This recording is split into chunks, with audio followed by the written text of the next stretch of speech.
All right, I'm good to go. All right, cool. All right. So how do we do it? How do we do the clap sync? All right, we'll just do 3, 2, 1, and then clap sync. Clap. Okay. Okay. Yeah. Okay. 3. Yep. Are you ready? 3. Yeah, I'm ready. I said like 3 like 10 times already. All right. Okay. 3, 2, 1. So do it faster. Do 3, 2, 1, clap like that. Okay. Yeah. Okay. All right. 3, 2, 1. Sweet. Okay. That good? Sweet. Yeah. All right. Okay. Cool. Welcome everyone. Straight away. Yeah, straight away. Okay, welcome everyone to the first ever Certified Bangers podcast. Certified bangers. Certified Bangers. I'm your host, Astro, and of course, I'm joined by the illustrious Falcone. Hello, ladies and gentlemen. Welcome. Certified bangers. Episode 1. It's a biggie. So what is this certified bangers that we're talking about, Astro? What is this all about? So Certified Bangers, as listed in the Oxford Dictionary, is something of true intrinsic value, something amazing. A certified banger doesn't really need a definition actually, but this podcast is about pop culture. Figuring out what's certified and what is not. We'll be covering a lot of shit. Yeah, the certification process is grueling, and I feel like we're two very qualified people to go about deciding what is and what isn't a certified banger. I think we've got a wealth of experience in talking shit, and I think that's pretty much all we need for the job, and that's why we got hired. Word.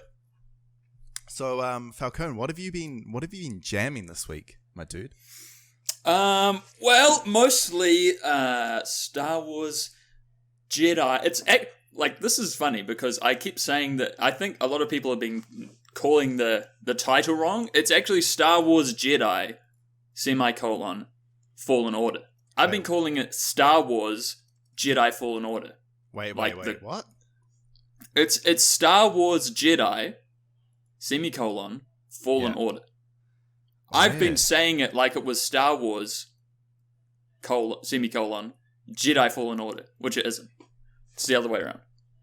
I have Strange. I have been jamming it myself, and I've really been enjoying it, but do you think with that semicolon, is that stating that there's going to be more of the games? No, I think that's just because it's of the Star Wars Jedi series, like Star Wars Jedi Academy, Star Wars Jedi Knight, like Outcast, etc. Like they've all been that way. But I just thought it was amusing that me and I think a lot of other people have been saying it the wrong way. Yeah. But it doesn't really matter. It's a fun game, regardless. Yeah, I've been enjoying it. I haven't gotten that far. I think I'm probably on to like. Whereabouts you up to? I'm on Kashyyyk at the moment. Oh yeah, me too. Yeah. Fucking, it's pretty good. Yeah. It's very reminiscent of like I don't know what difficulty you're playing it on, but I'm playing like on one of the harder ones, and it's very like similar to like Sekiro or Dark Souls. Yeah, definitely. Yeah, I'm playing on the second hardest difficulty, so Jedi, I guess. I don't know if it's, I think, is it Jedi Master's the hardest one, right? And then Jedi Knight under that, and then like... Yeah, I believe Or is Jedi Knight normal? I'm playing the one, I started on normal and then turned it up because I was like, I played Sekiro before and I was like, I want this to be like that. So, and it was just a bit too easy. I was like, it's going to get harder, so I'll turn it up. And it's much better. I would highly recommend turning it up if anyone else is playing. Yeah, me too. There's no challenge, like the even dying in that game doesn't feel like necessarily a bad thing. You know, dying, you learn a lot of stuff. So yeah, I would say turn it up. What would you say are the top? What would you say would be the top thing or the best thing about that game for you? I think just because it's just the Star Wars nostalgia. Like the setting is amazing. It's in that period of the original trilogy still. Like all the aesthetics, everything about it, the places you go and stuff. It's all original trilogy, like all the terminals are there, all the characters and different races you meet, different species of aliens and stuff. It's all very like original trilogy. There's not a lot of prequel trilogy in there. There's a little bit, but that's, I think, that gives the biggest charm. You're just like, wow, man, the Star Wars game. Like, the most... What are the last Star Wars we've had? Old Republic, the MMO, then the 2 Battlefront games, which are like, you know, different. There's multiplayer shooters, but... And then... Like, the most recent, like, Jedi Star Wars game was what, like, The Force Unleashed 2? Like, yeah, I guess. And that was and a while those ago. two were kind of like, yeah, that was a long time ago. Like, I played the first one. I actually enjoyed it. I think people even enjoyed the second one. But those games didn't go over, like, that well. But, besides that, the combat's good most of the time. Sometimes it's a little clunky, but... Yep. For the most part, feels pretty good. I just wish it was a bit more... I wish you could cut stormtroopers in half. I wish it wasn't like... I understand why they had to do it. It's like, well, it can't be violent. We have to make it for everyone. But yeah, I wish you could cut aliens and robots in half. Like, that would be so awesome. Yeah, there is a... Yeah, when you're fighting stormtroopers, there is that feeling that the lightsabers... Yeah, the lightsaber's not doing its job properly. Yeah. Yeah, it's definitely at times you'll be standing on like in front of a bench and he's got the lightsaber in his hand and it's on and it's just sort of like going through the bench, but it's not even causing like melting or anything. It's like it's just not, there's no collision at all. Sometimes I'm like, oh, well, it should be causing burn marks. It's like the active frames on the lightsaber only happen when you press attack. Yeah. When it's not on, it's just like nothing. It just causes light, which is cool. Like the light things. Do you like the light thing? How you go into a cave lighting? You can hold it up. I love that so much. It's a really good it's a really good implementation of like a lamp.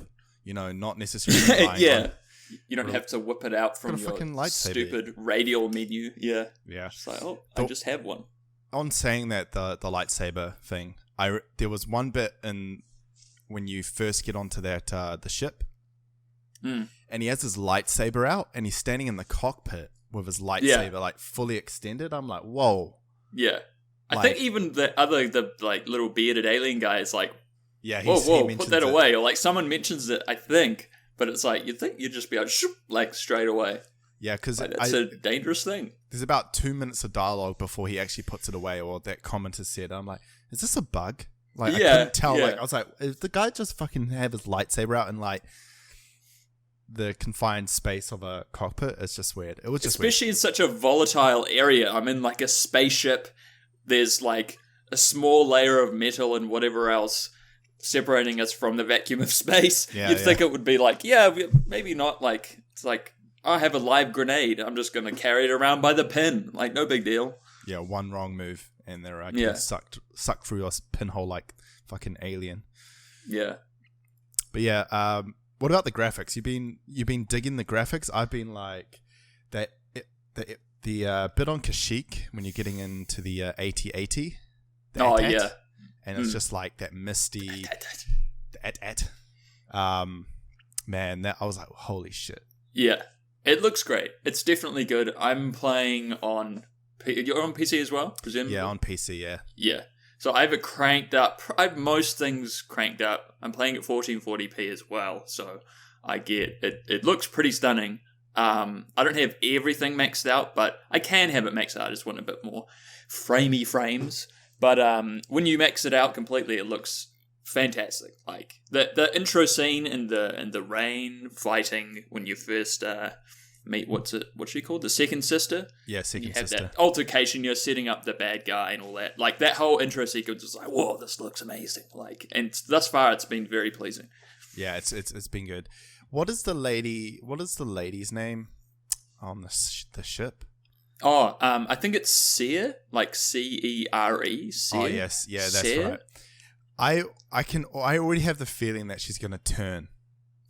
You know what I mean? Radachills, shout outs to Radachills. She said that like early on, and when I was streaming it, she said there's something. I reckon she's bad. I reckon she was turning to the dark side, and that's why she cut herself off from the Force. And there's gonna be something that happens later on, like connected to her. And I was like, you might be like. Then we'd have more conversations with her, and I was like, you might be on. Because I had no inkling of that at all. But when she mentioned it, I was like, wow, you're kind of right.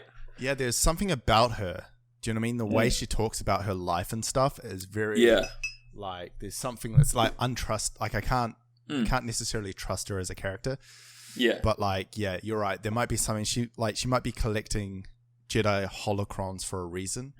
Like she might be just wanting that stuff, but and trying to root out all possible children, then massacre. See, we haven't finished the game yet, and like.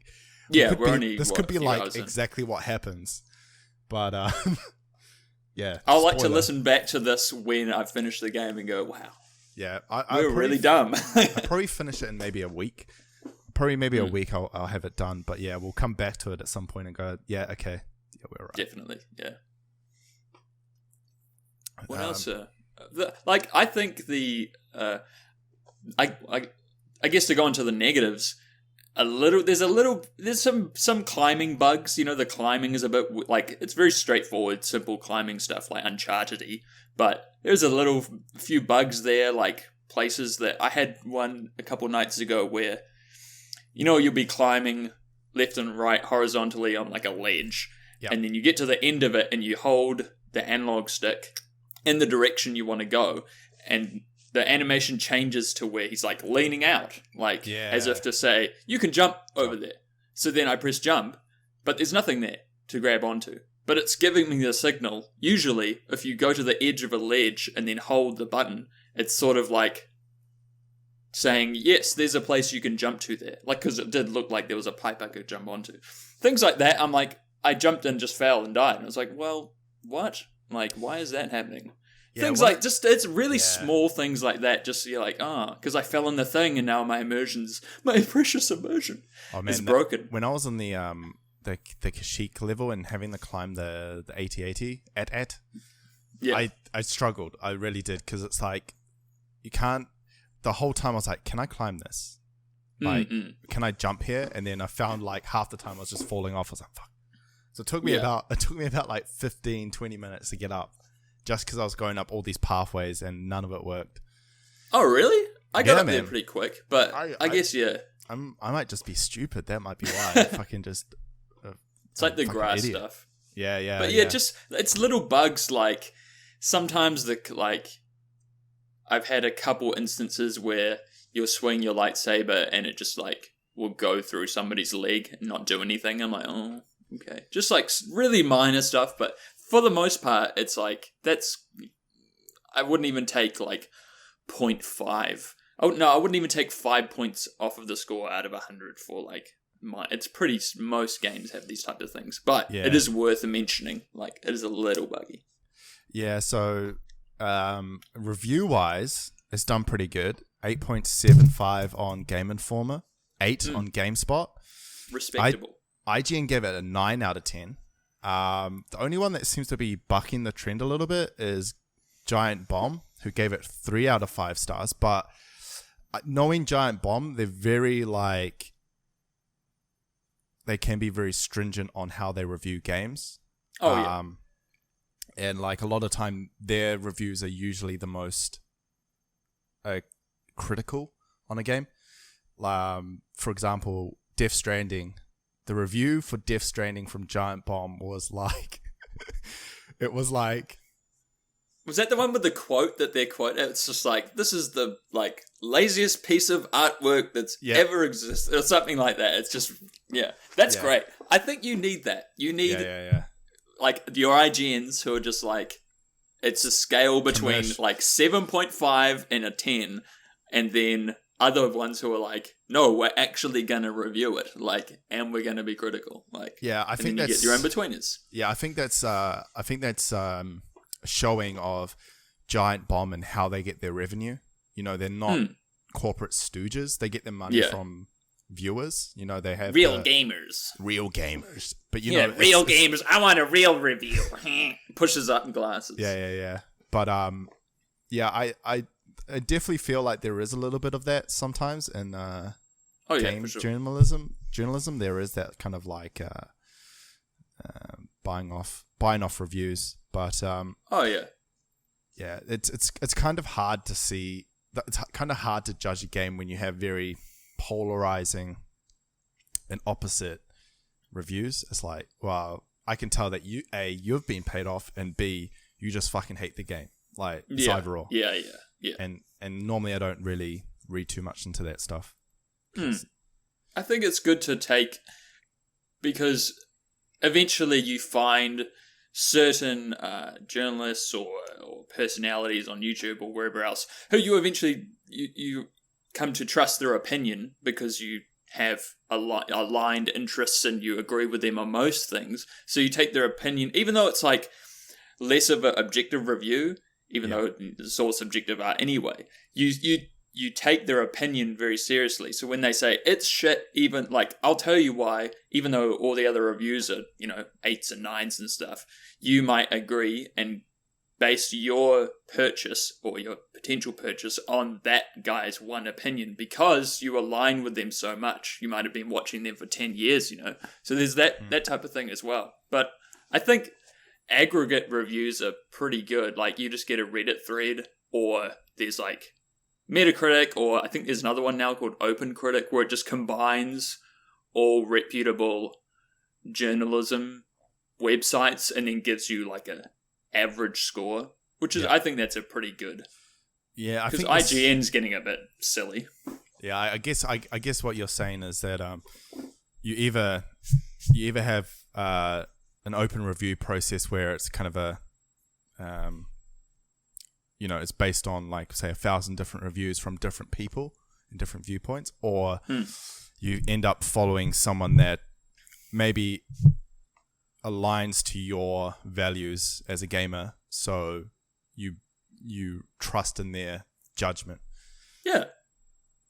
I get what you're saying. Yeah, it's good to have. You should listen to people on both sides. Like that. I mean, that's why an aggregate review. It's just you just go through this thread and see the main paragraph quote. Like it was this, and this. Here's the score, and then there's 20 of those, and then you sort of make up your mind like off of that. That's fairly easy. But just basing it off of one website and one review, like, can be. I mean, most of the time it's accurate, but it can be. But you should take a look around.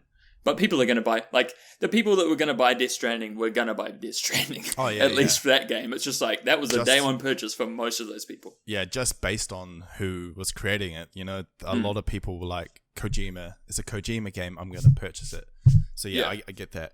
And it's not going to be everyone's taste. Like, I talking to people, I was like, I think we're so used to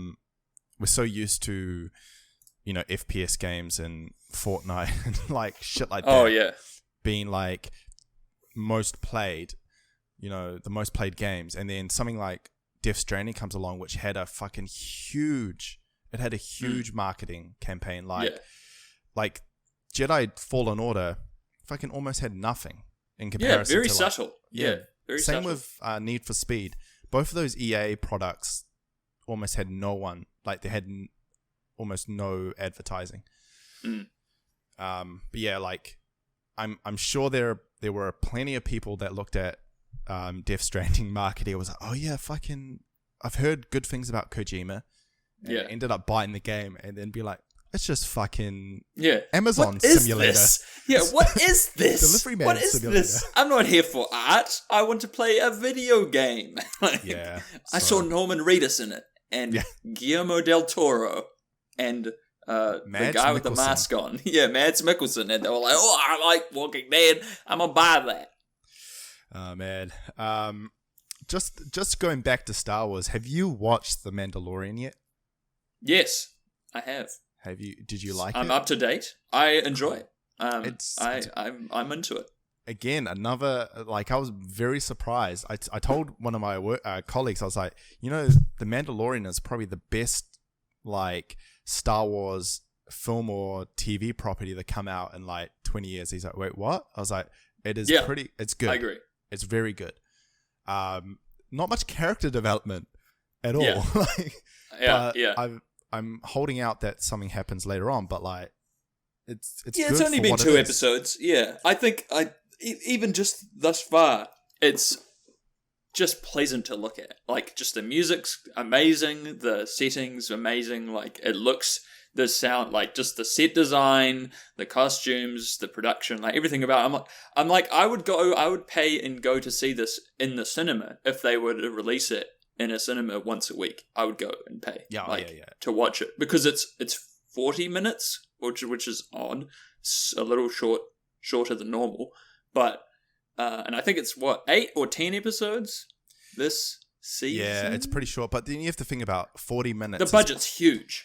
40 minutes is probably the time of an hour TV show normally without the ads. So yeah, it makes sense that they put it. But it's even it's like 38 minutes. Like, they're usually around 45. Like, it's about 5 minutes short, but even still, the budget for the first season is $120 million. Like, it's insane. Yeah, and you can see it. I think it will redefine. I mean, this and Game of Thrones previously, I think it will redefine TV. Like, TV is not. It's not even TV now. It's like streaming. Yeah, it's not TV. Yeah, it isn't TV. But like, I guess episodic shit, like, rather than full films, is probably the future. Like, you can, the storytelling you can tell over 10 episodes that are 40 minutes each is a lot more than you can do in like 120 minutes on a movie. Like, for sure. Yeah, I agree. And also compared to things like Friends or like Family Guy, or things that are like sitcoms. It's like a 15-minute episode and you make 26 of them, and that's a season, and then they make 15 seasons or whatever. Like, that's purely for television. Like, that sort of doesn't... I mean, all of those old shows are on streaming platforms, but that type of stuff isn't really being made now for these streaming platforms. Like, it's sort of going the way of like your True Detectives, your mini-series, and your much more condensed like Mandalorians and your Game of Thrones and stuff like that. Higher budget, shorter. It's like a book. Like, I want it as close to like a solid movie or book. Like, if you can chuck it like a book, really, if you read it and then converted. I mean, this is just bullshit. This is just complete bullshit. But if a book takes you a while to read, takes longer than you watch a movie, but a show is like 10 hours, and I feel like that's close. I mean, it's longer than watching a 2-hour movie, so it's like closer to a book, and I think that's a good thing because you get more. Definitely. And the fact that things are going the way of the streaming service, so the more content you can put in a streaming service, the more likely people are going to stick around. I mean, if you just had, a handful of movies, like, I reckon if Disney Plus came out and Disney Plus just had maybe movies, just all their released movies, maybe wouldn't do as well as what they've done now, which is actually make stuff for it, like The Mandalorian and I don't even. The Mandalorian is definitely a key like selling point for this. Is like their like tip of the spear for this platform starting out. Like, surely they're going to make more things. They've got Marvel shows coming out with like Hawkeye and Marvel stuff, and they'll make stuff down the line further. But this is definitely like the big budget. Put all the money into this thing. Like, it's been teased for ages. And it's like, wow, I really want to watch it. People will go and buy the platform just to watch it. And then they'll be like, there's, the Goofy movie and whatever else is on there. So I'll probably keep it. Yeah, man. And everything else. All of the, all the old fucking, like, Darkwing Duck and, man, do you know what? People are going to be fucking super disappointed. Or they're going to feel nostalgic and be like, oh, yeah, I'm going to watch it.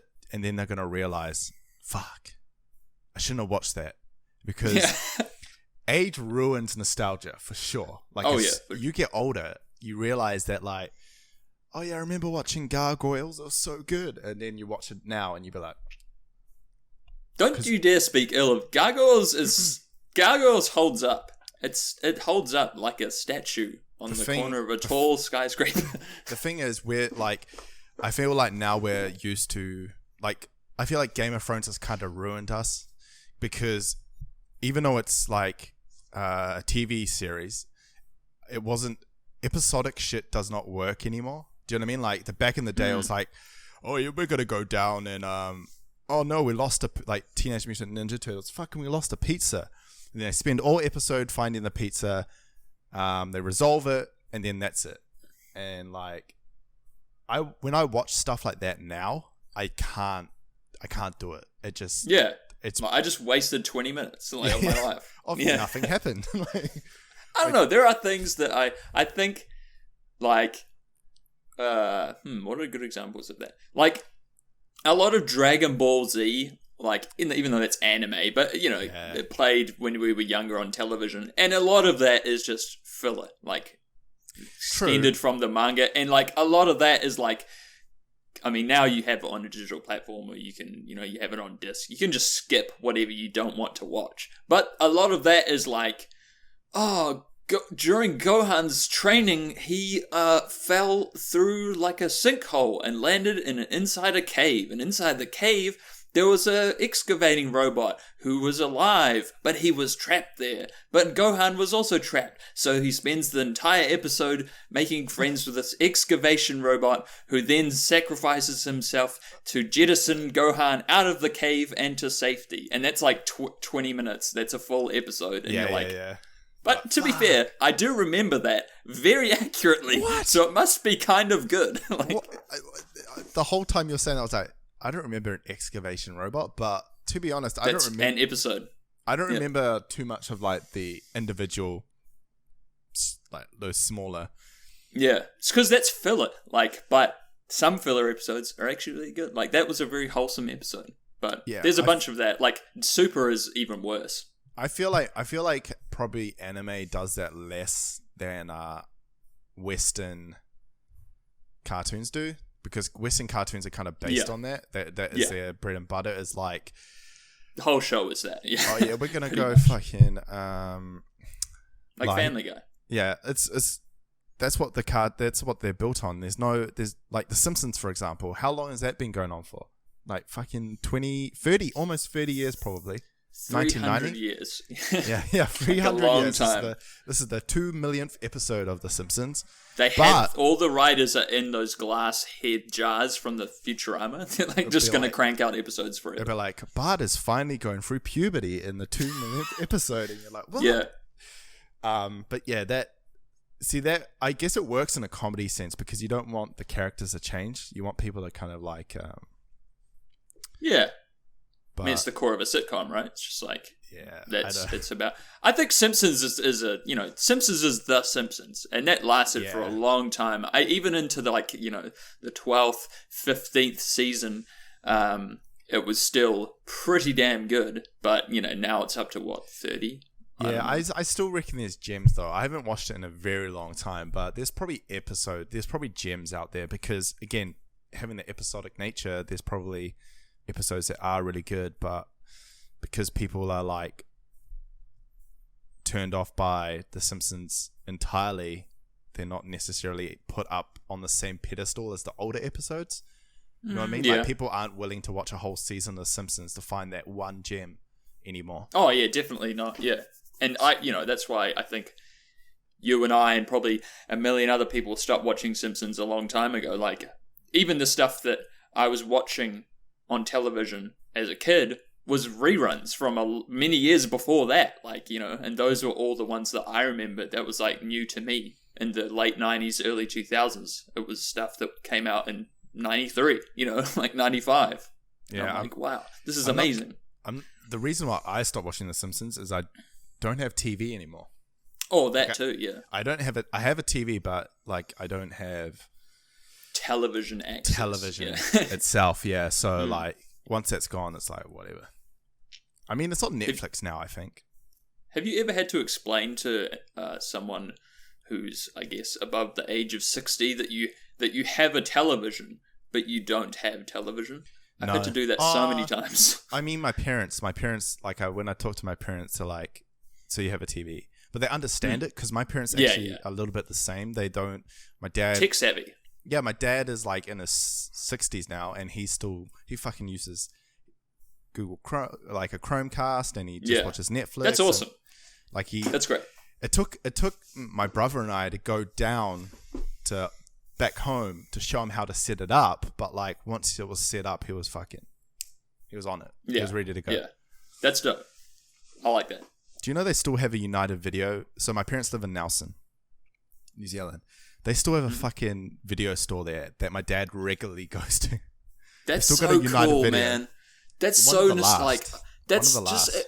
I really miss the ritual of going down the Friday or Saturday going down with my sister and my mum, and we'd all pick like one movie each, and then we'd agree on a new release that we could all watch. Then we'd go to Pizza Haven, get pizza. Remember Pizza Haven, bro? Pizza Haven even. And then we'd go home and watch them. And it was like the ritual of going there, browsing, talking to your regular clerk that even like recommend you things. Then you would like rewind it at the end to make sure you're not a dick, and then return it. That shit was so great. Like nothing beats that experience. Like it's people be like, people nowadays just why would I want to do that? And I'm like, it was so much fun though. It was so much fun though because you had so many choices, and like I remember because I used to like video like PlayStation 1, PlayStation 2. Oh, like man. I used to go there all the time, PlayStation 1 game, and then my brother and I would see something and be like, okay, we're gonna like would see it in like the pamphlet they had for United Video or whatever the fuck. Yeah, the pamphlets. Oh wow. Yeah, and you'd be like with the coupons, we'd be like, okay, we can get 2 games for $6. Okay, we need to make sure that we get good ones, and then we'd go down, pick the games. And almost, I'd say probably about 60% of the time would buy games and then take them home and they'd be fucking shit. And then we're fucking stuck. And so what, like United, we used to go back. Like a lot of the time we used to force our parents to go back. Oh, can you please go back? This game sucks. We want to change it. United Video had to ban us. United Video banned us from returning anything. So like whenever something was scratched, like if we got a scratched game, we actually weren't allowed to return it anymore. Wow. Because they were like, these boys would just come in to like swap shitty games that they chose. So, these punk kids. Yeah. Scratching all the discs. But yeah, they still have one in Nelson. I think there's probably like maybe a handful left. I know there's still a couple in Auckland. There's one in Blockhouse Bay. I'm pretty sure it's still there. Yeah, I've heard of that one. But I feel like, yeah, they're dying. They'll probably be dead soon. Yeah, they'll be completely gone soon. There's probably maybe 20 or 30 in the entire country. Yeah. And maybe less. I know there's a lot of like, there are a couple of like, what do you call them? Kind of like the arty film video stores that still exist. Oh yeah, and they've got the like boutique stuff. They're probably struggling even harder than United Video does, because like I'm gonna go watch fucking Frank Zappa's Beauty and the Beast. I don't know, but like Frank Zappa. That's I love Frank Zappa. I was like, where are you going with this? I want to go watch this. Not many people are going to go. Something really... 3 people are going to rent that. So you've just bought that game. Like, the reason why video stores were so big was you could buy, like, a video for, like, $30, and then you could rent it, like, three or four times, and it's made its money back. Yeah. I think they'd even buy it for cheaper than that, because they'd probably buy them wholesale from, like, you know, whoever, and it's like, you buy 50 copies or 30 copies or whatever, and it's like... I don't know, you might pay $100, like $300 or some shit. I don't know. Yeah. And then you make it back real quick. Yeah, for sure. Yeah, it's kind of sad that that's not a thing anymore. But yeah, progress. I like to think back on it like I like to think back on it fondly. But I'm also like, if one popped up all of a sudden, I probably would go like a few times and then be like, nah. Well, fuck that. Yeah. I can just get it like, unless you could get like Uber Eats for your movies. Can you deliver a DVD? Like, what are they going to do? Like a Blu-ray? I don't want to put a disc in and shit. Like, I don't want to have to Netflix, open the case. Isn't that how Netflix started? They did the mail order DVDs. Wow, yeah. That's probably. I didn't know that. But I remember that being a thing. Yeah, they actually went to Blockbuster and said, "Hey, we're looking for a buyer for a company." And Blockbuster turned around and said, "No, we're not interested. We're interested in brick and mortar stores." They didn't care about streaming or delivery or anything like that back in the day. All they cared about was brick. Yeah, they're like brick and mortar, because DVD was still big, but like they didn't foresee like the changes that were coming. And like now Netflix is like the giant of that industry. It's crazy. Yeah. You know, there is still one Blockbuster in America. There's one Blockbuster. I think I've seen articles about it. I haven't read them. It's like in the middle of Ohio somewhere or some shit. But like, it's like somewhere inaccessible. Yeah, so sad. Just a tumbleweed. And then every now and again, one guy comes to get out like Dumb and Dumber, American Pie, Band Camp, like the 8th movie or something like that. Fucking buy some Twizzlers. American Pie, Jesus. Have you ever watched those movies now? They would not. Oh yeah, I talk about this all the time. Like, imagine Not Another Teen movie coming out in 2019, or like Scary Movie 1 or 2, or American Pie. Yeah, just absolutely not. Like, no way. Like, oh man, all of them. Like, a whole bunch of them. Oh my god. They don't. they definitely haven't aged well.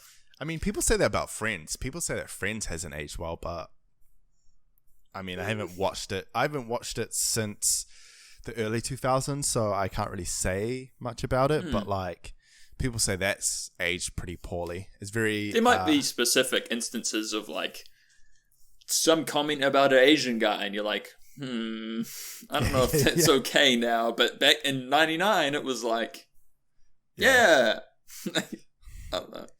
Oh man, do you know what I just realized? We didn't rate Star Wars Jedi. Oh, we can. Fallen we Order. can. Is it a banger or is it not a banger? That's what we need to decide. I think thus far. I mean, I'm probably 10 hours in, give or take. We're up to around the same point. I'd say so far, it's definitely leaning towards certified banger. Definitely on that side. If it continues in the same direction, 100% certified banger. Yeah, I'm definitely gonna give it a certified banger. That's a certified banger. Star Wars. Yeah.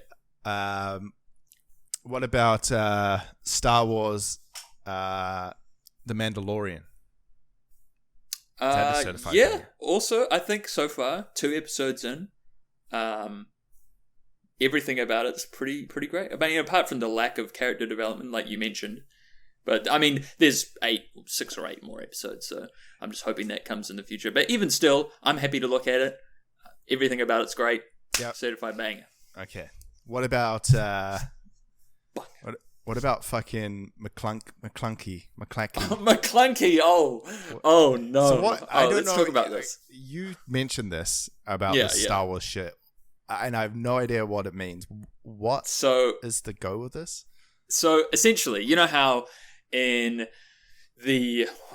when the prequel trilogy came out, they completely fucked around with, and George Lucas, himself, changed and added a whole bunch of stuff, altered the original trilogy, and then re-released them on, for however many. They probably did a number of box sets by then, but re-released them with all the stuff added, and then sort of hid away all of the previous stuff. Now he's gone and done that, and I think that's happened a number of times, but now he's gone and done it again with the specific, like, Han and Greedo scene in the first movie, like, which he already fucked with, and people have been salty about it for 200 years. And now he's gone and added the bit, so he added that Greedo, just before he shoots, says, McClunky, and then shoots. And it's still got Han's head, like, oddly, like, moving in an unhuman way to the right or whatever, and avoiding the blaster shot, and then whatever. But apparently, who knows why they wanted to add this? I don't know. What spurred them to do this? So what, that was changed recent? Was that a recent thing? Yes, like, within the last few weeks, I think. And I think because they put it on the Disney Plus, so then people were like, what's it like what version have they put on Disney Plus? I think that's the story, because that's coinciding. So weird. Do you know a surprising thing about Star Wars? Star Wars is 42 years old. Damn. 79, right? Yeah. First movie. It's kind of crazy to think that it's still in the same. Well, I guess now it is, but like it's still doing the same storyline. Like you think about Star Trek and shit, they changed. It's like heard a million different things. Yeah, set in the same universe, but like they rarely interact with each other. But like Star Wars, man, 42 years of like same shit. That's awesome. Crazy. Well, I think they have a large extended universe which doesn't exist but does, and it's. I think there's a lot of they could do some far off thing. Like I think The Mandalorian is like a prequel, or I'm not sure when it exists, but it seems very separate from everything else. Although it's like, hey, they're on Tatooine, like, or we've been to Tatooine like 8 times or whatever. So that's a thing. They could have made it somewhere else, but. Yeah, there's only so many planets you could make. It's like, yeah, that's one thing. And they always do callbacks, and it's like, yeah, I know what Tatooine's like. Hey, look, they're Jawas, but it's sort of like the nostalgia wank. Like, I do want to see Jawas, and I saw the Jawas, and I was like, cool Jawas. The Mandalorian made me want to fucking. Bitch, I thought you were gonna say fuck Jawas. Nah, fuck. Oh my goodness, Jawas, and made me want to fuck up Jawas. I'm like, who likes Jawas? These fucking cunts. You know? Yeah, I'd just be like, bat, bat, bat. Yeah, well, he tries. Man. Yeah, I mean, he did try, but you know, he needs something bigger. Like he should have just had like a rocket or some shit. You think you could just pick them up like with one hand? and just crush it like a toddler. You know. What else has been going on? What were we talking about? I don't know. We just got tangent. Yeah, tangent. What else has been going on in gaming news? I guess the big thing at the moment, the last couple of days, has been, of course, Google Stadia. Yeah. They're moving to taking over video games as well as everything else they own. They're taking over the cloud. Yeah, I don't know. The precious cloud. I don't know. I like the concept, and I personally think cloud-based stuff will be the future, like streaming stuff. Definitely. But the way that Google is doing it doesn't necessarily give me good vibes. What did you think about it when they announced it? Like the first announcement stuff of Google. So what was your initial thought? Like what ran through your head at the time? I was kind of my initial thought was it just means that we got another player. The thing is, people have been, comparing them to Microsoft or Sony or what have you, but I don't necessarily do that.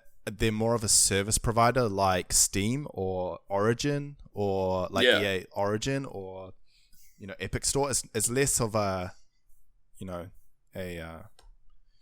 well, Google's almost like a power company now, or like an internet provider, or they're on that scale of just like a huge thing. It is a bit off-putting. Like I was originally off-put by the fact that they were trying to get into the market of gaming. It's like, Google, you got enough fingers and so many pies. You don't need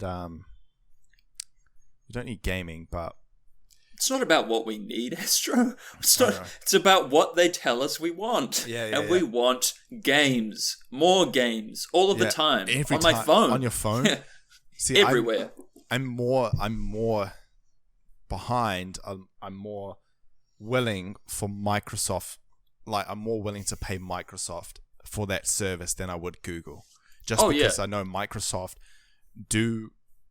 It's kind of weird because, say this like 20 years ago, early 2000s, people are like, ooh, Microsoft getting into gaming, but like they've shown, all the shit they've done so far, like they're dedicated to gaming.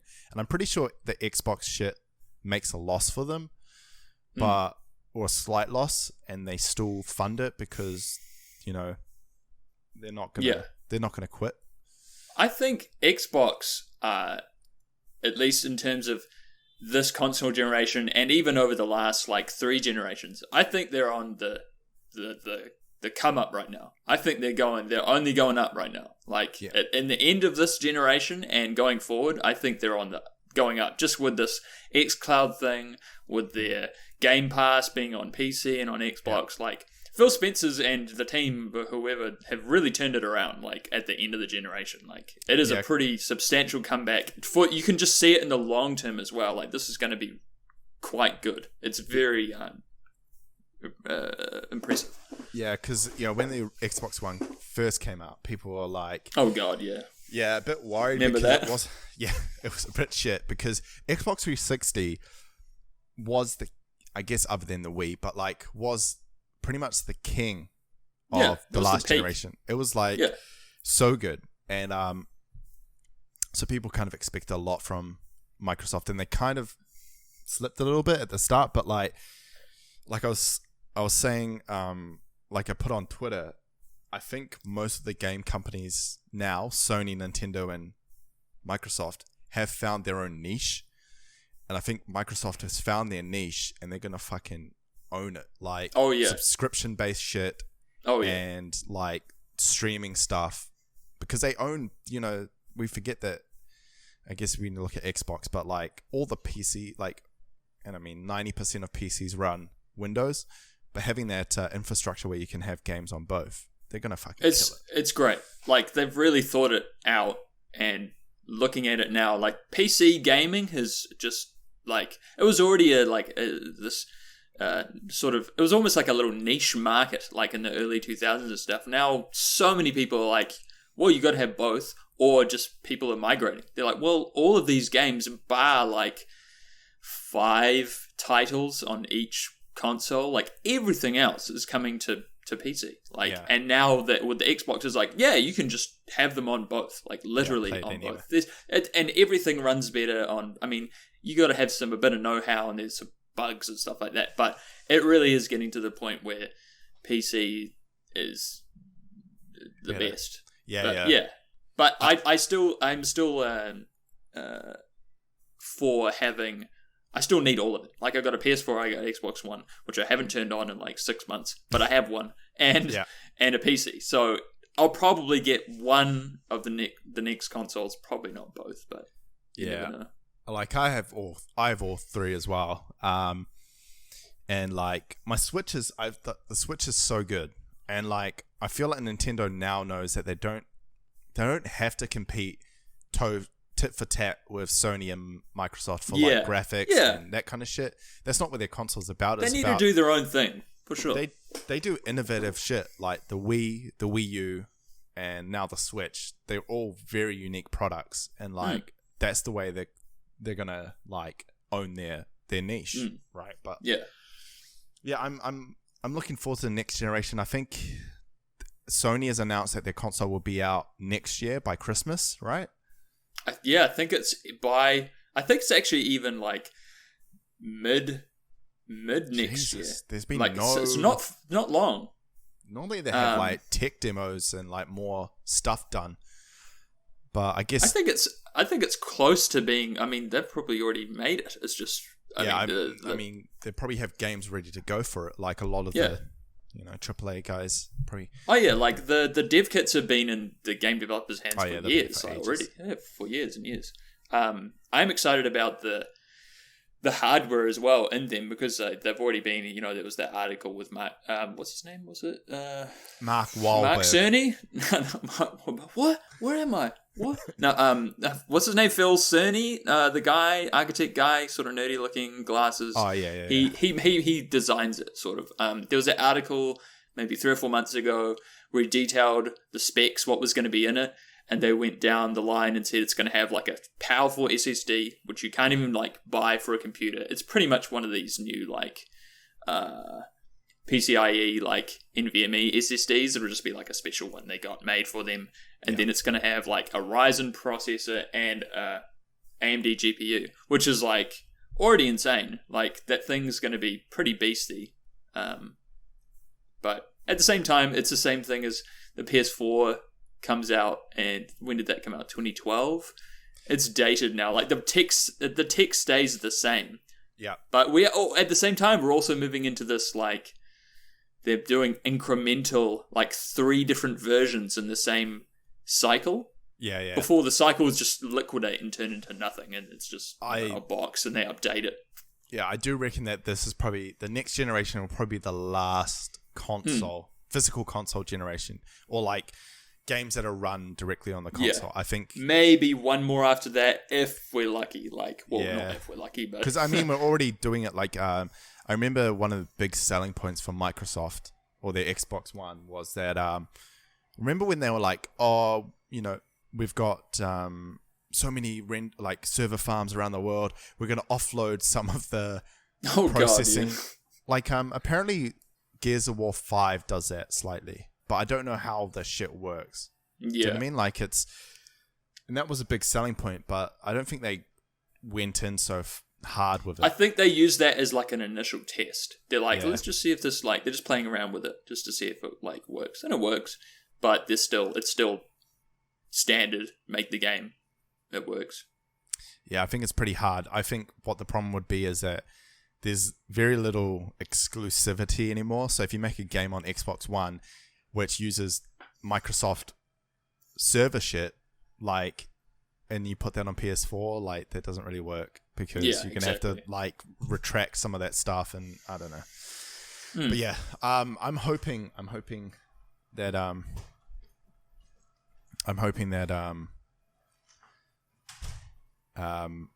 the Microsoft stuff goes well, and they kind of kill Google Stadia.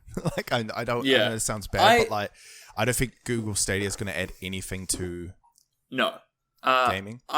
I mean, going back, we went on a large tangent, but yeah, on Stadia itself, like, it released, I think, today or yesterday.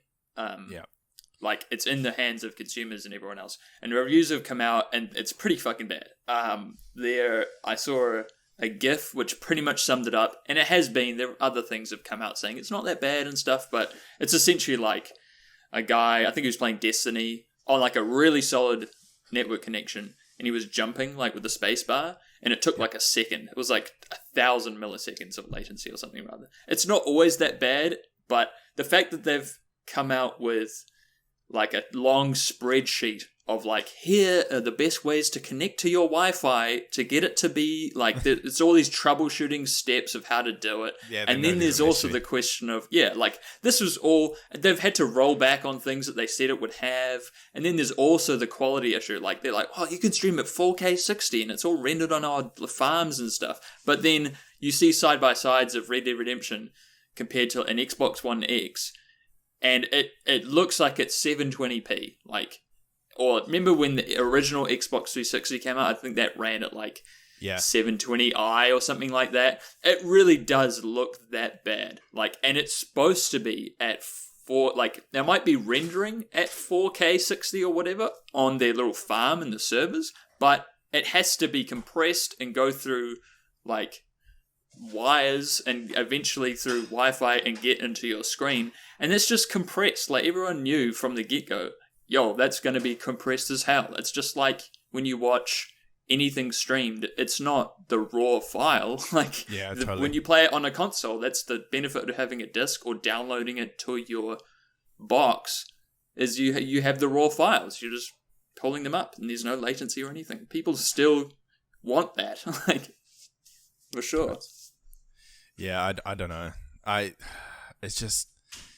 It's going to be good in 10 years. Like, this is just them setting it up, road bumps. They have gajillions of dollars. It's something that's going to be, like, it's going to get better probably over the next 3 to 5 years. Like, it'll be better.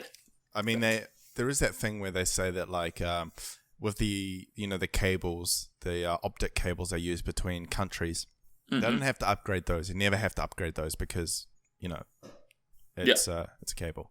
Like, it transmits light, but fiber optics. I think it's every 2 years they upgrade the endpoints. Like the I don't even know what the fuck they're called, but they literally double the speed or the bandwidth every 2 years on those pipes, which is pretty crazy to think. But like, that's awesome. I like that. Like, I know I'm talking like absolute shit here because I don't know the actual facts, but we'll pretend like I do.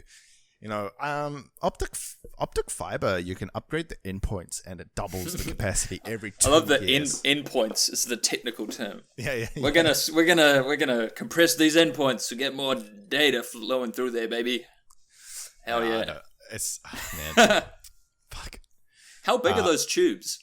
I mean, there's that quote of the guy being like, "It's a series of connected tubes," and it really is. I thought that guy was just dumb. But it really is a series of tubes with fiber optic cables inside of the tubes. Do you remember when New Zealand was going to build a cable directly to America? Because at the moment we go through Australia. Yeah, but yeah. I didn't know I'd never heard of that. What happened to that? I think they cancelled it, but they were planning to. It's much too far. I mean, the Pacific is a very big place. It's not necessary, I feel like. Yeah, I guess the amount of effort that would have to go into doing that is not worth like the improvement. Like we got it pretty decent. Like it's going to slowly improve, but that would be a lot of effort. Yeah, they accidentally when they're laying pipe. When they lay the pipe, it just fucking goes down a deep crevice. Oh yeah. Shit, we dropped it down this hole. Fuck. Yeah, we're fucked. Sorry, boss. We dropped the cable down the Mariana Trench. We're not going to be able to get it back. Oh man, but yeah, that going back to like next generation and Google Stadia and stuff. I don't know. They're not adding anything. Like it's not like they're going to help developers or no. I've heard that they're going to be behind a wall. Do you know what I mean? Like, so if you're on a multiplayer game on Stadia, you can't necessarily play with other people. Yeah, there's a whole bunch of connectivity issues. Like, people are already saying, like, oh, I can't use, like, my certain account. Like, it doesn't work with this other Google thing. Like, their own services, some of them just don't connect with it. Like, it seems all very obtuse. We'll see. They're pushing the tech forward, Astro. They're pushing the tech forward. I mean, we had for this themselves, tech for 1,000 years. Do you know what I mean? Like, this technology isn't new. And, like, where I work, we have VDIs, all Citrix shit, right? So I can log into work here and log into my desktop, which is hosted in the cloud, right? I mean, the cloud is such a dumb. I hate the word cloud because cloud it's stupid. Is hosted somewhere. Like, it's not in the air. It means like it's just hosted somewhere else. How many people do you think? I feel like there's probably an amazing statistic on this. Like, how many people do you think it's actually in the air? Like some Minority Report shit. So where is it? It's everywhere. It's like, okay, yeah, cloud. We transported it into hydrogen and H2O molecules that travel through the stratosphere. We connect to them via satellites. The beams of light splash through. Some dumb shit. It's like the chocolate cow milk. They're like, where do you think chocolate milk comes from? Oh, it comes from brown cows. There's a large percentage of Americans who really believe that. Yeah, so I don't know. That's so dumb. Like.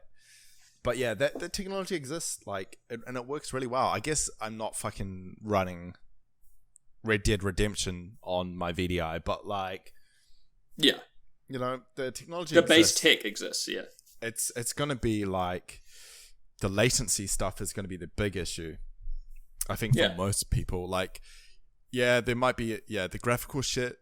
I'd say is a big thing, but like the main thing will be it's latency. Yeah, of course, latency. That's what everyone thought. Like, as soon as they announced it, everyone's like, well, what's the latency going to be like? That was the only question. And then also like, hey, it's also going to be compressed. You guys know it's not going to look as great, right? That's it. Other people said, when's on live coming? I'm finally going to have to whip out my Ouya again. Oh, God. Yay. Remember the Ouya? Oh, that's a blast from the past. I mean, you could probably buy those for like less than $20 now. I think that the person who would give it to you would have to pay you to take it. Ouya. To be honest. I bought an Ouya in 2019 was the first. Ouya is dead was an article from May 2019. Yeah, it died a long time ago. It died on release. Do you know what I mean? Like, It was dead on arrival. Yeah. We're going to build a console that operates on Android. Here we go. I love the memes. It was never going to work. No. early reviews, I'm reading an article, early reviews criticized the Ouya's controller for lag and build quality. Yeah. What a waste. Speaking of, you were talking about your VDI thing at work. I retweeted a long thread today. It was a similar story. It was from someone who worked on, I think it was called, let me see if I can find it.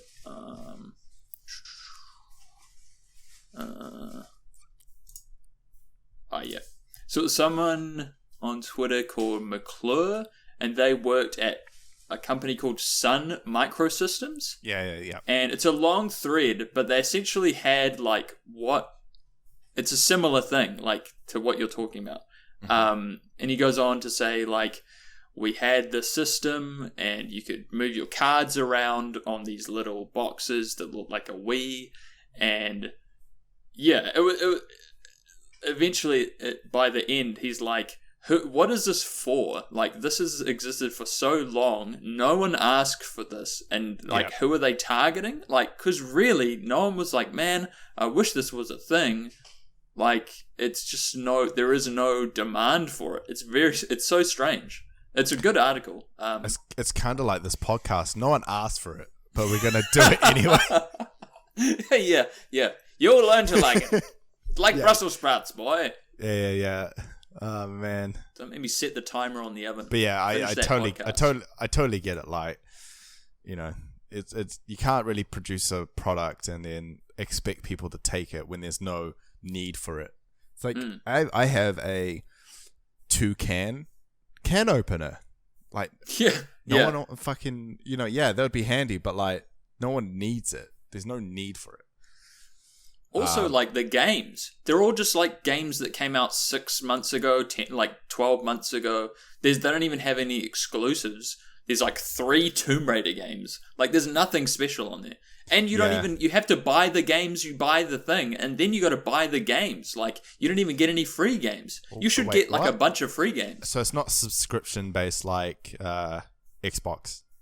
No, you have to buy the games. It's nutty. Like, but there's 2 subscription models, I think. You can buy the thing, and then you pick the games you want to, like, pay for. Or you can buy the premium model, which comes with a list of games, and then from there, once they release more, you got to buy those if you want to play them. Oh God. Yeah, it's really bad. Like, I guess Google don't really care about business. Operating like they don't care if it makes money or not. I think it's worth the loss for them in the beginning. They're just like, like, we'll take the hit. Yeah. But over time, like in 5 years, if they can improve it, like many other things bounce back, and they're like, man, this does really well now. Like, whatever it is, you know. Jesus. Well, good luck to them. Amusing. I hope it works out for them. I suspect that it's just going to, because you need if you're going to do it at home, like, you can buy like an actual like controller and shit, right? Like an actual... it comes with, I think you can use other controllers, but I'm not sure what the packages are that come with a controller. I presumed all of them, but I think you can use other controllers. But there's been teardowns of their own controller, and it's a piece of shit. It's going to be like, I bet you in like 10 years we'll be like talking about whatever happened to Google Stadia. Or it will take over and we're fucked, and we got just Google Stadia for the rest of our lives. It's all we've got. It's funny to think of Microsoft in this respect as the underdog. Like, poor, like Microsoft, the like billions of dollars put into this company, and like just even Xbox itself, it's like this huge thing. And compared to Google, it's like, come on, little guy, you got it. Like, you can be creative. Like, they're like the Nintendo. They're like the Nintendo of the bunch compared to Google.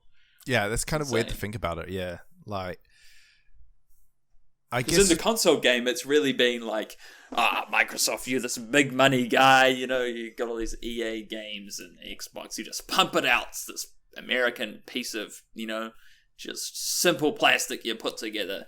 Typical trash. But now we're like, come on, Xbox, you can do it. xCloud, please. Yeah, I think they've definitely. I think Phil Spencer has done a lot to change that perspective of for sure. Microsoft as like a faceless organization. And I think that work of like trying to, Xbox Live is now on Nintendo Switch. It's just crazy. That's nutty. You think about that 10 years ago, they would never have, there would never be that consideration. But, I think that we'll see more of that in the next generation. I reckon there'll be less like of these walls between console, because you can't like PC. Yeah, man. Yeah. Like PC basically is showing the way that you need to let people play with each other regardless of what they play on. But like I reckon what's going to happen is each console or each company will do something different. Like Nintendo will do something different. They'll find their way. Show them the way. I think like, and speaking of like gamers coming together, at least in recent games coming out, like Modern Warfare has crossplay for all platforms. It's between PS4, Xbox, and PC. And then I think PS4 also, or Sony, opened up, I think this was like a month ago, said just before the release of Modern Warfare, said, yeah, we'll do crossplay, like across the board. It's just up to the developers. So that was huge, and that sort of flew under the radar a little bit. But that's slowly getting towards these big companies being like, okay, like we're just becoming so connected with the internet, like more and more and more and more people. It's just going towards this cloud thing. Like eventually it's going to be like people just want to play together. Like hopefully I try to be optimistic about it, because I think everyone wants to play the same games together. They don't want to have to choose like what they have to buy. Even though it's still going to go that way, like there is separations with all the streaming services you have to buy. There's just more and more of them, and then you got EA Access, and then you got the Game Pass, and I don't know what the PS. What was it? PS Now? That didn't really take off, did it? Oh yeah, no, that it's still around, but like it didn't really do well. It definitely doesn't have the legs that Microsoft and Xbox Live. I was really hyped for it. When I first heard about that, I was like, wow, that's what I've always wanted. Like, I mean, that's what it was based on OnLive. They bought OnLive and then used their technology to do... Oh, I didn't know that. Yeah, a lot of their streaming, like a lot of PlayStation streaming stuff is based on OnLive. I think they have PS Now is probably big just in the States and in Japan. Maybe it's just big in Japan. Like, I'm not sure. It seems like apparently I don't think a lot of people use it. It's probably just too expensive or something like that. Yeah, it's not really worth it, probably. But that was a cool idea when they announced it. I was like, I'd like to rent a game like for a week or just for 3 days and bang it out. Like same thing as going to rent it at the store, but I just want to play it. Like as long as I could download it and not have to stream it. Like. But I don't know if that was how it was going to work. You probably did have to stream it. Yeah. So do you... Okay, here's a question. Google Stadia. Is it a banger? I was about to say, we better make sure that people know. Yeah, definitely not. This is a dud. At the moment, definite dud. Potentially... a banger, and like anything, you got to give it the benefit of the doubt. But at the moment, no, it's definitely not certified. Not a banger. Could be maybe in 10 years, but at the moment, no way. Yeah, no, I'm on the same page. I don't. I like the idea, but I don't like necessarily who is executing it, because they've never played in the gaming sphere ever. Do you know what I mean? Like, yeah, they really haven't. It feels like a cash grab. Like, you don't know what you're talking about, old man. Yeah, just get a piece old of the pie. Man around a corporate boardroom table, just burning your money away. It's not how it works. Can't just jump into this is our house. The gamers. But yeah, I'm not gonna. That's a dud. That's a dud for me. Imagine if I just said, "Yeah, oh no, I've already pre-ordered." You're it's fucking horrible. into it. Yeah, I'm just playing it as we speak. Yeah, it's great. It's a piece of shit. I don't mind the like 10 millisecond, like the 10 seconds of lag. You can work around it. Because there are some people that have to they have to try the new thing. Like they're like, it's a piece of shit, but I bought it to tell everyone it's horrible. I've tried it. Yeah, I've tried it for sure. I think we're close to wrapping it up. This first episode. I think we've covered it quite a bit. We've got 2 bangers. Well, we've voted on whether something's a banger twice, which is better than 1. But I want to get your opinion on this article I found on the internet. Okay. And you got to decide whether it's appropriate or what we would call a banger or not a banger. So, okay, I'm ready. Headline. I'll give you the headline. Mm-hmm. Headline for the article is: she threw poop out of her date's window and got stuck. Now he wants your money. Just hit me with it one more time. Just once more. Okay, so she threw poop out of her date's window and got stuck. Now he wants your money.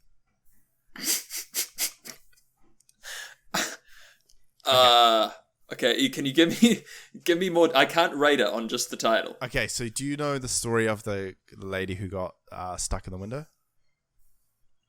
No. I'm sure that's happened many times. Somewhere. Okay, so the gist of it is that the woman was on a date with this guy, Tinder date, and they ended up back at his place. She went to the bathroom. Mm-hmm. She took I'm assuming a hefty shit, because what happened is she took a poop in the toilet, but it wouldn't flush. Oh no! So she wrapped it up in tissue paper, and then tried to toss it out the window. Okay, so that's cool. I'm following. But Standard. Unfortunately, owing to a design quirk of the house, the toilet window does not open. No, it does not in fact open to the garden, but instead a narrow gap of about 1.5 feet separated from the outside world by another window. So there's 2 windows. Oh, okay, one of those deals. Gap. Yeah. So what she did, because she tried to throw it out, and then she realized it got stuck. So she went up, so the window opened from the top, then she went up over the top to grab the poop, and she got stuck in the window. In between the gap of the windows, trying to pick up her shit. God, what a predicament. That was the original thing. So now, they had to call the firefighters, and the firefighters had to smash the window. So now, her date, the guy whose house it was, is now asking for 200. He's raising money. He's doing a GoFundMe for £200 to replace the window. Do you think? I feel it. Do you think was the date a banger? Is that? Do you think they're going to see each other again? First off. Ooh, I mean, I'd have to see both of them, I guess, and depends on how the removal of the window, or the removal of the woman from the window went, I guess. I presume that she was help, she was finally help, I'm stuck in the window. Yeah. The guy came. So what the? For whatever reason, I imagine they're from East End. I don't know why. I just presumed they were English. It was in you Bristol. You fucking stuck in my window. It was in Bristol, England. So I thought I was close. See? Yeah. What you do? I don't know what Bristol accent sounds like. Yeah, I don't know. What you fucking doing in my window? What you doing? I got stuck. Was trying to throw the poop. Oh no! Actually, I'm just reading this article. So she threw it in the window and she couldn't get it out. So she asked him to help her get the turd out, and she got stuck. Oh, this changes things. This is a revelation. So they helped. They teamed up to get rid of it, but she was upside down for 15 minutes, and the firefighters had to come and break the window. I think then, based off of that, new information has come to light. I think the date was probably a banger, considering that he decided, he's going to help her for one thing, Yeah. And then B, so he's like on board in some capacity. And then B, because he might be like, hey, this could work out. We just got to clean up.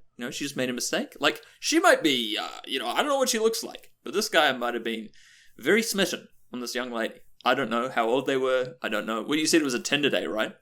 Yeah, so probably 20s. Yeah, 20s, yeah. Right? So yeah. I think they're both, pretty keen to get something going. So clearly she's like, she's trying to clean up shit, like, in someone else's house. She's clearly got some sort of, like, oh, I need it. If it was not worth it, you'd be like, fuck, I'm out. Like, this is a random Tinder date. You'd be like, I'm not, like, touching shit. I'm just going to leave. But no, she was like, we got to clean it. And then she asked him, and he obliged. So, and then she got stuck.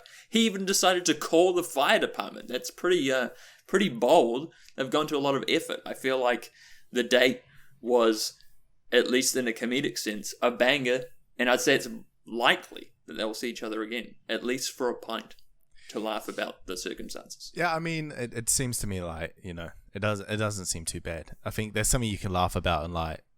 Yeah, that sounds funny to me. Yeah. What a it's day. It's one of those things, like, there's a lot of events in your life where it happens and it was fucking shit at the time, right? But you can look back afterwards and laugh about it, or at least smile. Do you know what I mean? Like, there's a lot of stuff, or enjoy it. Do you know what I mean? Like, the stuff that you remember at the time was fucking crap, but like, no pun intended, but like, it was shitty situation, but like afterwards you can laugh about it. But yeah, this seems like that. Okay, so what do you think it's appropriate that he's GoFunding me for the window? He said that he doesn't have enough. He just says he's a student and he can't afford it, so... I guess, like, I guess that's just what GoFundMe is for now, just for laughs, and people to be like, yeah, like, I'll chuck him $1, or like, a couple dollars, pounds, or whatever. At least there's a funny story behind it. Sometimes I'm like, no, this should be for charity or something. I guess those ones usually come to the top of the pile anyway, the big stuff, like, oh, it's some horrible story. But stuff like that, it's like, sure, you gave me a laugh. Out of your story, I'll give you $1. Like, I guess that's fine. Yeah. There's no harm in it. Yeah, I don't have any harm. Like, to me, that's fine. It's funny. There's a reason it happened. Like, the reason why he's asking for it. It's not like he's like, you can kind of tell when people are asking for a specific reason. Like, what's the word? They're just wanting money. Whereas it seems in his place, he can't really afford it. Yeah. And he's genuine. But it's okay. So the banger of a date. And the moral of the story is don't shit.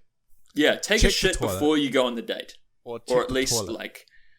Check the toilet, or just definitely empty your bowels before you are going. Especially if it's a Tinder date. I mean, it's not even a date. Did they go like to a restaurant or a bar? They might have just. It sounds like it sounds like they went out and then. Okay.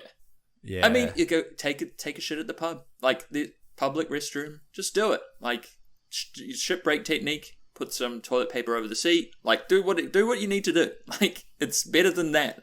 Like I guess you wouldn't expect. You shouldn't really just assume that everyone's toilet is going to be broken. But what are you going to do? Yeah, it's kind shit of happens. Yeah. Pun intended. Cool. Okay, wait. Well, before we finish, you had an article. Now I got an article for you. What is your article? Okay. All right. This I have had this saved on my browser on my phone for weeks because is that one of your million tabs open? No, on my phone I've only got 2 tabs open. It doesn't sync with my browser on my computer. On my computer I think I have about 25 at least. Find me. Let's see. Here it is. This is it. I'll give you the title. Okay. This is from ABC 11, Friday, October 11th. So a month or so ago. The title is Indiana couple claims adopted daughter from Ukraine, really adult with dwarfism, tried to kill family. Oh, jeez. Adult with dwarfism. Yeah, Indiana couple claims adopted daughter from Ukraine, really adult with dwarfism, tried to kill family. Tried to kill family. My God, isn't that like that? What's that movie called? Yeah, there's a movie that's similar. Yeah, I remember. I think it's called Orphan.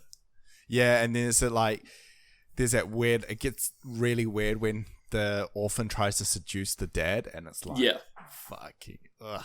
Yeah, I've not seen it. I've seen like Bill Burr, the comedian, talk about it. Like, yeah. Anyway, here, I'll read you. All right, give me some more about it. Yeah. It's not too long. I won't read all of it. What the fuck? So, an Indiana couple says the little girl, Natalia, they adopted from Ukraine is actually an adult with dwarfism and tried to hurt and kill them on multiple occasions.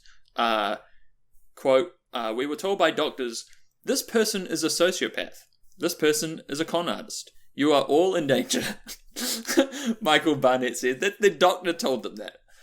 What, the doctor that let them adopt the child? Oh, I guess, no, I just adopted it. Oh, shit. No, that was a quote from the father. We were told by doctors, this person, because I guess they took her to a doctor at some point. Because they had her for years. Here, let me go. Michael and his now ex-wife, Christine, thought they were adopting an adorable 6-year-old girl from Ukraine back in 2010. Yeah. The couple is accused of neglecting their adopted daughter, Natalia, after court documents claim they rented an apartment for the girl in 2013 and left her there alone while they moved out of the country with the rest of the family. What the fuck? The Barnetts tell GMA, I don't know who that is, Natalia is not who she says she is. They claim she's an adult and that she was attempting to cause them harm. Quote, Natalia would do things like place clear thumbtacks on the stairs face up so that when we would walk up the stairs, we would be stepping on thumbtacks to pain and injure ourselves. What the?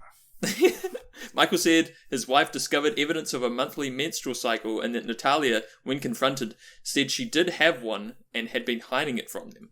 What? Shortly after Natalia attempted to poison Christine by pouring a bottle of Pine Sol into her coffee mug, Michael said, quote, she had attempted to kill my wife for the second time, this time by trying to pull her into an electric fence. End quote. See that? Oh my God, like, that's terrifying. That's terrifying. This is a real story, bro. I just Googled it. Yeah. You reading it? There is a follow-up article with Oprah. Oh, Oprah got involved? Oh, it's juicy. Yeah. So the girl, Natalia, I'm 16, not a 33-year-old scam artist. So she was bullshitting, okay? It's not like, it sounds like she admitted that she's not. She's admitting that she's not who she, oh wait, no. Because they adopted her in 2010 and they thought she was 6. But, like, you'd think the agency or wherever they adopted her from would have had some type of certificate or, like, age verification. What, did they just buy her off the street? Like, yeah, she's 6. Like, what? I guess the problem is that, like, maybe in the Ukraine they don't necessarily have as much paperwork, but I don't. Says Natalia suffers from a rare form of dwarfism, and Michael says they quickly noticed some suspicious behavior, including developmental changes consistent with adults. He claimed that the doctors' testing, and even a court ruling led them to believe she was actually born in 1989. Oh man, this is a hard one because if she is 16, right? If the girl is 16, she was still a child. Do you know what I mean? Like when they were looking after her. Yeah. So yeah, that's still neglect, but it's such a messy. I don't scenario. care about, like, I'm just focusing on the fact that like even happened and that she tried to poison them and stuff. It's like that's horrific. That's so scary. What the hell? Yeah, I mean that's fucked up. Is it okay? I'll pose the question: is this article from ABC 11 a certified banger? I would say that's a certified banger. That is intriguing to a level. That's intriguing to a level that, like, Yeah. A lot of news doesn't do anymore. Do you know what I mean? Like, there's no saucy. You know, it's like one of those things that, like, one of the things that missing from journalism these days is like long form, investigative journalism. Yeah, journalism. Like, it's got pretty much gone. And this feels to me like a piece that probably was like heavily looked at, and like it wasn't just it. Oh man, fuck, that'd be terrifying. I mean, looking at pictures of her, wow, I haven't seen any pictures. I guess the one picture is like, I'm sure I could Google it, but it's like just them holding her in front of an American flag on some sort of like, I don't know, building. But it looks like a tiny child. Like, I guess not close up. I don't know. I guess you would if you got dwarfism. Yeah, it's interesting, but like, it's fucking super terrifying. Like, imagine that happening to you, like, and trying to explain to someone, like, my child tried to. I think she's an adult. Like, you're crazy. You're a crazy person. Your child? What do you mean your child? You think you'd know your child? Like, you would think interacting with a small person, like, who's supposed to be 6, 7, 8, however, I think they had her for a while. You would think that just talking to this person, you'd be able to figure out, like, this is a 6-year-old. Like, just naturally. Yeah, surely, right? Yeah. Like, I'm sure if I'm talking to someone on the phone even, I could tell, unless it was just like someone, like a ventriloquist or someone who's just a magician, like psychopath who could do a really good voice, or I don't know, someone using a voice changer. You could just tell by what they're saying, how they're talking, that it's a child. Like, surely. Yeah. Sometimes you could, like, definitely. You can tell when someone's faking being a child versus a child. Like, being a dumb child, you can't fake being a dumb child. Do you know what I mean? Like, it's really hard to do. You can pretend to be a dumb child, but like, you have knowledge that exceeds being a child. Like, you have knowledge from after the fact. Like, you know how the world works, but like, you can't fake that shit. So yeah, I'm sure, like, see, that's the problem though. They were telling people, this is not a child, and people were like, yo. It seems so strange. Yeah, like, how would you, like, surely the first sign would be like, whoa, reverse this immediately. Like, this is, you'd call the police, or like, as soon as you took the child to a doctor, like, you take action and try and do something, but you're like, this seems odd. The doctor says she has a menstrual cycle. She's 6. Like, this is odd. One of the articles I did read about her, they did do like a bone. They can do like, I don't know how it works. Like a bone, they take a piece of bone and they sample it, and it normally can tell someone's age. And they said that she was 14 years older than she stated. So at least 14 years. So, man, it's kind of a, I don't know. It's fascinating regardless. It's fascinating. I was having, when I read this, I was like, whoa. The repercussions of neglecting her if she's an adult versus a kid it's still bad. Completely different. Yeah, like, it's, I mean, if she turned out to be like in her 20s when they adopted her, it seems like she was, it seems like she was. But if she was, was, like, it's just messy. It's so messy. It's and like, you wouldn't wish that upon anyone. Like, that situation is like, no, that's horrible. It's horrible. It's strange because they rented her an apartment. They rented her. It seems like with her. They probably said to her, like look, go ahead. They were probably like, look, we know you're fucking bullshitting us. We want you out of our life. And then she's like, the girl must have been like, I'm not gonna. If you don't threatened them. Yeah, if you don't talk to the police about this, we will rent you out a house. Yeah, or something like that, apartment or something. We're going away. Yeah. She like blackmailed them. They came to. Yeah, it sounds like they came to some sort of agreement. Like, we know you're not who you say you are. And she's like, well, no one will ever believe you. So I want this or whatever. They're like, just stay away from us.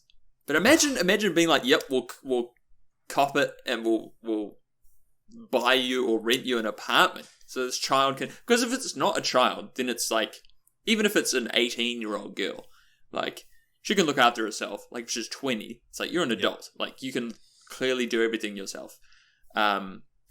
finding she's like normal apart from the dwarfism. So in that case, it's like not really any sort of abuse unless she was literally locked in the apartment. I don't think she was, but I don't know.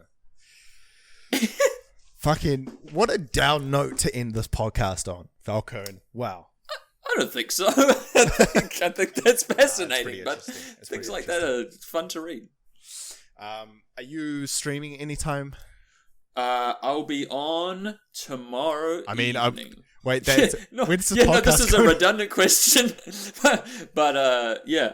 For those in the future, I streamed on Thursday evening, the 21st. Well, what's your Twitch link anyway? Just for the peeps. If you don't already know, it's twitch.tv/thatguyfalcone, otherwise known as Mr. Cone. Come check me out. Yeah, go check him out. Go follow him. Tell him that you're a 6-year-old girl and he might adopt you, but you turn out to be 33. And, yes. He'll know. He'll know. He'll figure it out. You can find me on twitch.tv/Astro AZP. I don't know when I'm going to be streaming, but I will be at some point. Check him out. Yeah, check me out. Check out this big boy. Yeah. For sure. I think that's it. Nice. We did it. We finished the first episode. Smooth. We did it. We talked for, how long was that? An hour and a half? Yeah, just about. Yeah, exactly. Right. Nice. Cool. All right. Thank you, everyone, for tuning in. Peace out. And we will be doing these regularly. Hopefully, let's hope every week. I think we can probably do one every week, right? Yeah, about week. I reckon weekly's pretty good. And if you want a New Zealand, 2 New Zealand boys talking about irrelevant shit about pop culture and gaming and stuff, then you found the right place. So, definitely follow us on our fucking social. Yeah, what's our Twitter at? Yeah, what's the Twitter at? Certified Bangs. At Certified Bangs. At Certified Bangs. Follow us on Twitter. And that's all. Thank you. Good night from me. See you, everyone. Or good day. Ta-ta. And farewell. Right. Thank you. Peace. See you later. Bye. Bye.